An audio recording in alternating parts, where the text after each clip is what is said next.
Don't carry this your big bum to my son's bedroom. My son is also my husband.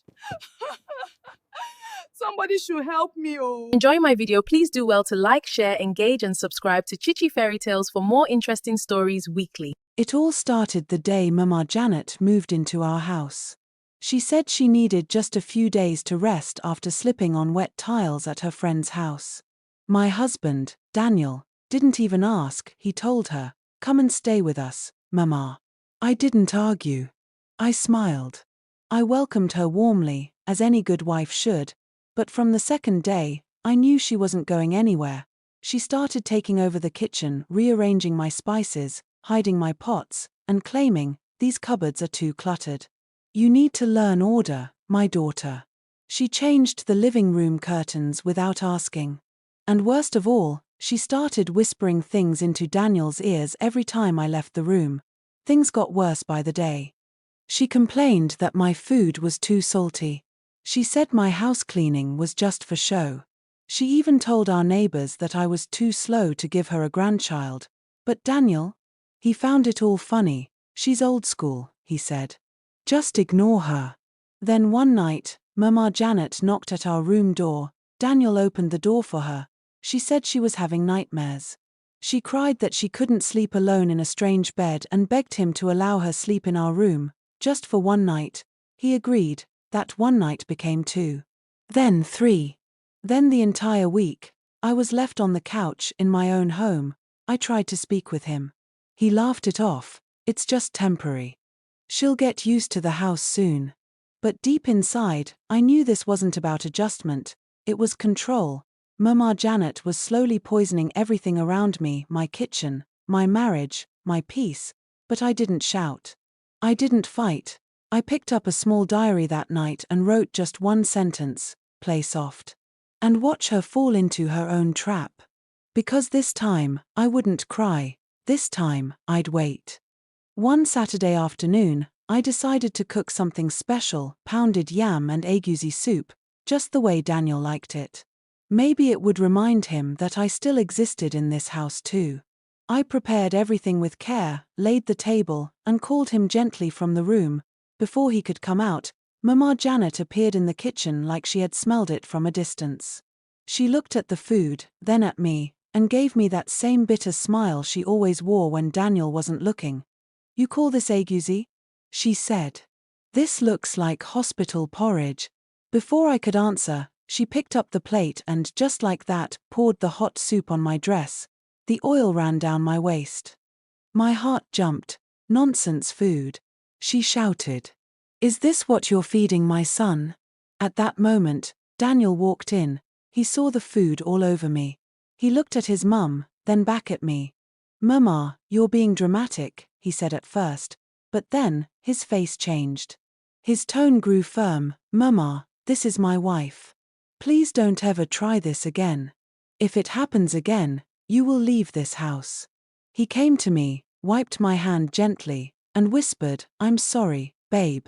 Then he walked away, clearly angry, leaving his mother standing alone with her nonsense pride. That night, I didn't sleep, not because of the soup, but because I knew Mama Janet wasn't just difficult. She was dangerous. So the next morning, while she was still sleeping, I installed small hidden cameras around the house, one in the kitchen, one in the sitting room, and one pointing at the hallway. I didn't want drama, I just wanted truth. If Mama Janet was going to play a game, I would watch everything, because people like her, they don't stop, they only pause, until they're caught. Mama Janet started behaving too nicely. She smiled like someone running for election. She even called me my sweet daughter one morning and offered to cook stew for me. I knew something was wrong, so I pretended to be in the bedroom that afternoon, folding clothes. But my phone was in my hand, and my eyes were on the screen, the kitchen camera. She didn't know I'd come home early. I saw everything. She finished cooking the main pot of stew. Then she placed a second small plate on the side and dished only a portion for me. Then she reached into her bra and pulled out a small bottle, white powder. She looked around, opened the small plate, and added it only to that dish. Stirred it quickly, then covered it with foil. "You won't kill me, Mama," I whispered to myself. 2 minutes later, She entered the bedroom with a wide smile. My daughter, come and eat. I cooked for you with love. I smiled back sweetly. Thank you, Mama. Let's eat together. Ah, I've already eaten, she said quickly. It's okay, I said, taking the plate from her hands. Just taste it. 1 spoon. Her face changed. No, my daughter, please. I can't eat this food. I stepped forward and looked her dead in the eye. Mama, I saw you. You put something in this food. She froze. I saw it. Every single thing. There's a camera in the kitchen. And just like that, she dropped to her knees, screaming, I am finished, oh. Don't tell Daniel. I didn't want to harm you, I swear. I just wanted you not to get pregnant. She held my legs. Please, I'll do anything. I will sweep, mop, wash your clothes, even your bra, my daughter. Just don't tell my son. I looked down at her and smiled, because this was the moment the game changed. After all her drama on the floor, Mama Janet promised me the world. Please, my daughter, don't tell Daniel. I'll do anything you say. I'll wash, I'll sweep, I'll cook. I'll be the best mother-in-law ever. I looked at her, hands still on my legs, face full of fake tears, and said calmly, Okay, Mama. From today, you'll do everything I say. Starting now. She nodded fast like a chicken drinking water. That night, I made her mop the entire house. Then I gave her a warm smile and told her, Thank you, Mama. You're doing well. She replied, Anything for you, my sweet daughter. The next day, I sat on the couch, scrolling through my phone. The TV remote was right beside me. I called out loudly, Mama, please come. She rushed in from her room. Yes, my daughter. Please pass me the remote. She looked at it, lying just 2 steps away from me. But she didn't argue. She picked it up, handed it over, and turned to leave. Wait, Mama, I said. Can you pound yam and make agusi soup? I'm very hungry. She froze. Now? My daughter, it's hot this afternoon, and my waist is aching. I smiled again. But Mama, you poured mine on the floor the other day, remember? She opened her mouth, but nothing came out. 1 hour later, she was in the kitchen, sweating and crying as she pounded yam. When she brought the food, I smiled again. Mama, taste the food first. Her eyes popped. You think I'll eat poison? She said in her head, but out loud, she said, Of course, my daughter. She took a small bite, pretending to enjoy it. Now sit down, I said. Watch me eat.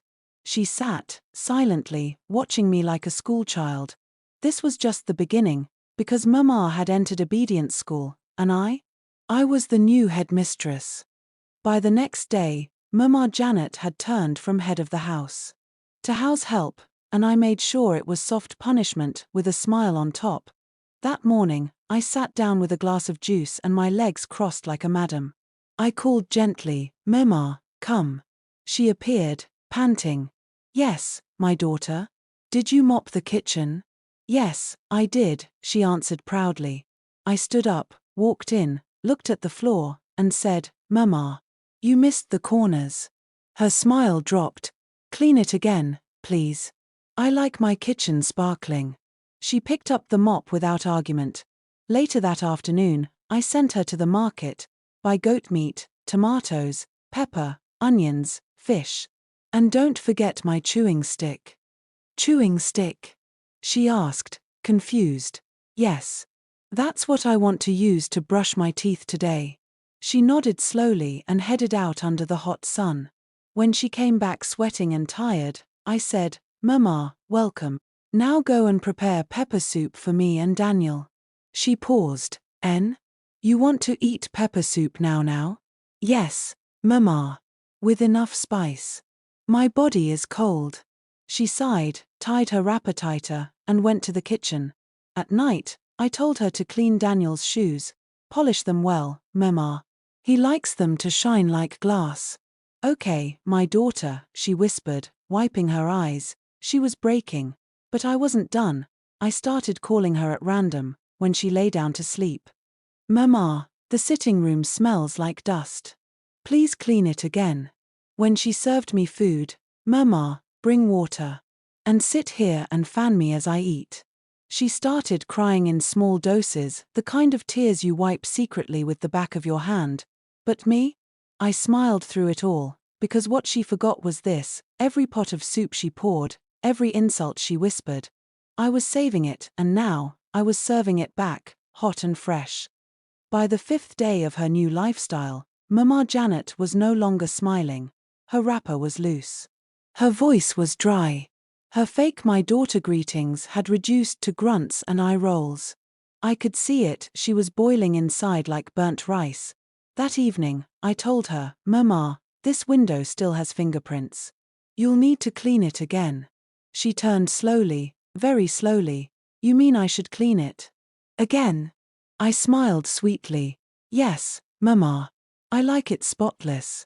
She dropped the rag and shouted, enough is enough. She clapped her hands as if calling a village meeting. I am your husband's mother.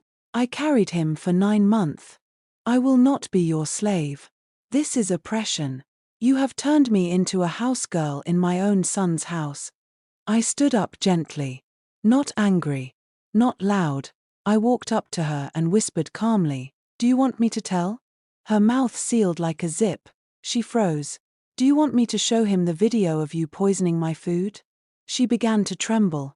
Then her hands went up. No, oh. My beautiful daughter, please. Don't tell. I was only testing you. It was a test. I chuckled. Testing me with poison, Mama? That one NAWAEC? She dropped to her knees again, like a professional. I beg you. Don't tell him. He'll send me away. I've learned my lesson. Please forgive me. Let me wash your clothes, sweep your room, fan you. I'll even call you Madam Nora if that will make you happy. I walked back to my seat, crossed my legs, and said, good. Now go and clean the window. Properly this time. And she did, quietly. But what we didn't know, Daniel had just returned and he was standing outside the door, hearing every single word. Daniel had just returned from work. He was walking toward the door when he heard voices, raised ones. His mother's, loud and dramatic. And mine, calm but commanding. So he stopped and listened. By the time he pushed the door open, I had just told Mama Janet, good. Now go and clean the window. Properly this time. Mama Janet jumped like someone caught stealing yam. Daniel stepped inside, confused. What's going on here? He asked. Silence. We both turned. I stayed seated, legs Why crossed. is Mama kneeling Mama down crying? Janet, Is this how still you on treat her my knees, mother? My scrambled son, to I told you. stand and quickly put on her acting face. My son, I told you. This girl is wicked. She treats me like a slave. She orders me around like I'm a stranger in your house. Daniel looked at me. Nora, is this true? Before I could speak, Mama Janet burst into full Nollywood performance. She insults me every day. She says I'm useless. She makes me clean windows 10 times a day. She told me to polish your shoe like I'm a Please, chase this shoemaker. woman out of Then this she house now. dropped the final punchline. She even told me to eat poison. Daniel's eyes widened. What? I stood up slowly and pulled out my phone. Daniel, I said calmly, watch this. I played the kitchen CCTV recording, Mama Janet, in the kitchen, dishing only my food, pulling out powder from her bra, mixing it in, smiling, serving it with love. Daniel didn't say a word. He watched the whole thing. Then he turned to his mother. Mama, what is this? Mama Janet dropped to the floor again, arms up like she was being arrested. It's not what you think, my son. I didn't mean to kill her. It was just to stop her from getting pregnant. Daniel stepped back. Mama, you've been doing this since. That's why Nora hasn't conceived. She nodded, weeping. Please, forgive me. I did it for you. He pointed to the door. Pack your things, Mama. You're leaving today. And for once, she couldn't say a word.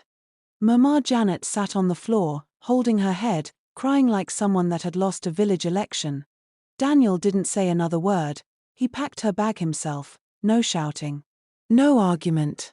Just silence. She tried to hold his leg, crying, "My son, my only son. Please, don't send me away. I'm your mother." Daniel shook his head slowly. "A mother who wants to kill my wife? Who blocked our happiness for months? No, Mama. Not in this house." She turned to me. "Nora, my daughter, I beg you. Talk to him for me, please." I looked at her, the same woman who poured soup on me, who lied about me, who almost destroyed my marriage, and still had the nerve to cry for pity. I bent down and whispered softly, "Go in peace, Mama. Just be glad I didn't press charges." By evening, she was gone, and for the first time in a long time, our house was quiet, peaceful, no insults, no banging plates, no eyes watching me while I slept. Daniel hugged me tightly that night. "I'm so sorry, Nora, for not seeing it earlier, for not protecting you." I smiled and wiped his tears. "It's over now." 3 months later, I missed my period. We laughed, thinking it was stress. But the test came out positive. Pregnant. Daniel danced like a madman. He even cried. "I don't deserve this joy," he kept saying. I looked at him and said, "You do. We both do." We didn't tell Mama Janet. We didn't even bother. We just focused on our peace, our baby, and each other. Because sometimes, the best revenge is joy, and sometimes, silence isn't weakness, it's just a quiet woman waiting for her moment. And when that moment comes, nobody survives it with pride intact, not even Mama Janet. Don't forget to like, share and subscribe to my YouTube channel, Shishi Fairy Tales, to get more interesting stories weekly.